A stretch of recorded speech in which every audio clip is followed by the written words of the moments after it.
Yann Lefa, bonjour. Bonjour. Vous êtes ingénieur d'études au CHOM. Alors, on rappelle, le CHOM, c'est le service hydrographique et océanographique de la marine. C'est là que sont réalisées toutes les cartes marines. Et vous avez élaboré avec Océanopolis cette exposition consacrée à la cartographie marine d'hier et d'aujourd'hui.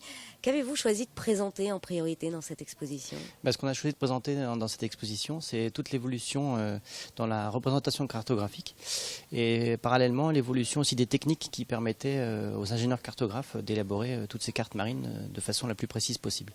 Alors on trouve des éléments très anciens et pas que des cartes d'ailleurs. Non, pas que des cartes, parce que très vite le service hydrographique de la marine s'est penché sur l'évolution des techniques et donc le service hydrographique était en charge justement d'élaborer tous les services et tous les produits possibles pour aider le cartographe dans son travail et même l'hydrographe pour réaliser le levé cartographique. Alors on trouve des cartes qui datent de quelle époque là, dans cette exposition? On repart des premières cartes du début du 19e siècle et on arrive jusqu'aux cartes électroniques donc, de 2016.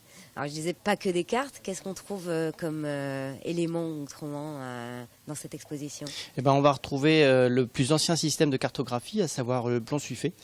On va voir ensuite toute l'évolution avec les systèmes de radiolocalisation, les premiers GPS, et puis on terminera par les levées LIDAR du projet Litho 3D, et puis les sous-marins autonomes qui peuvent faire des levées cartographiques de façon autonome.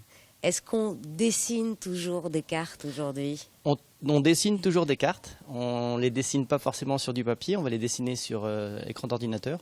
Mais oui, on a toujours un travail de cartographe et c'est le cartographe qui a le dernier mot sur les données pour élaborer une carte marine qui soit lisible, précise et qui rende compte de façon la plus normalisée possible de la nature des fonds marins et de leur profondeur. Ça veut dire qu'on n'a pas fini de cartographier la Terre?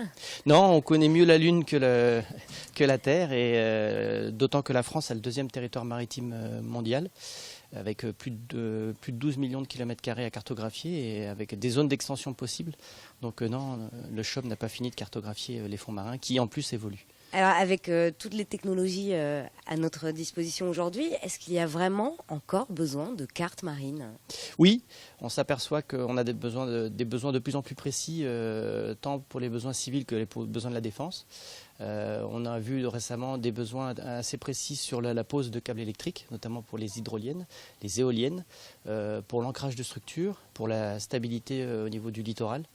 Donc oui, on a besoin de cartes marines de plus en plus précises et d'autres produits qui jouxtent les cartes marines. Merci Yann Lefaou. Merci.